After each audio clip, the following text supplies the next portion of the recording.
রূপা গাঙ্গুলি বিরুদ্ধে অভিযোগ, ভোট শেষের পর বুথে প্রবেশ ঘিরে উত্তেজনা। সোনারপুরের থানায় অভিযোগ। বিজেপি প্রার্থী রূপা গাঙ্গুলির বিরুদ্ধে নির্বাচন কমিশনের সোনারপুর থানায় অভিযোগ দায়ের করলেন সোনারপুর দক্ষিণ বিধানসভা কেন্দ্রের তৃণমূল কংগ্রেস প্রার্থী লাভলি মৈত্র। অভিযোগ, কালিকাপুর 2 নম্বর গ্রাম পঞ্চায়েতের সাহেবপুর প্রাথমিক বিদ্যালয়ের 267 নম্বর বুথে ভোট গ্রহণ শেষ হওয়ার পর বুথে প্রবেশ করেন বিজেপি প্রার্থী। এই ঘটনাকে ঘিরে শুরু হয় চাপানোতর।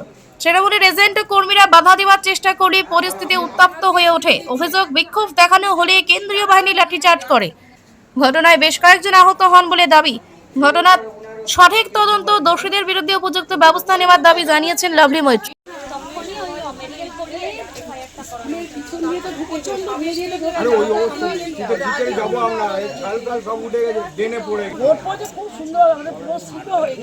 স্পেসিফিক অভিযোগ বলতে সন্ধ্যে 6টায় ভোট শেষ হয়ে যায়, সেটাই আমরা জানি নিয়ম। তারপরে 6টা বেজে যাওয়ার পরে একজন ক্যান্ডিডেট কি করে বুথের ভিতরে ঢুকলো, বিজেপির ক্যান্ডিডেট রূপা গাঙ্গুলি, তিনি কি করে বুথের ভিতরে এসে ঢুকলেন আমার জানা নেই।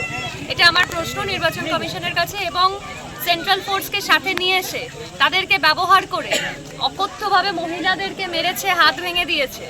একজন আমাদের কর্মী, তিনি সিরিয়াসলি ইনজিওর্ড, তার আজকে সকালে স্ক্যান করা হয়েছে, তার ব্লিডিং হচ্ছে এবং তার কিন্তু শরীরের অবস্থা ভালো নেই। এবং মহিলাদেরকে ছেলেরা যেভাবে মেরেছে তার থেকে বোঝা যায় যে এদের বাংলার প্রতি বিদ্বেষ, বাঙালিদের প্রতি বিদ্বেষ, মহিলাদের প্রতি বিদ্বেষ। এবং নির্বাচন কমিশন, সেন্ট্রাল ফোর্স দুজনে একসাথে মিলে বিজেপির হয়ে যেভাবে কাজ করেছে সারা রাজ্যে, শুধু আমাদের এখানে নয়, সারা রাজ্যে আমরা দেখেছি যেভাবে মহিলা, বাচ্চা, শিশু, মায়ের কোলে শিশু রয়েছে তাকেও মারছে, মহিলাদেরকে মারছে, একজন বৃদ্ধকে মেরেই ফেললো উদয়নারায়ণপুরে। তো এত কিছু করে কি বাংলা দখল করা যাবে?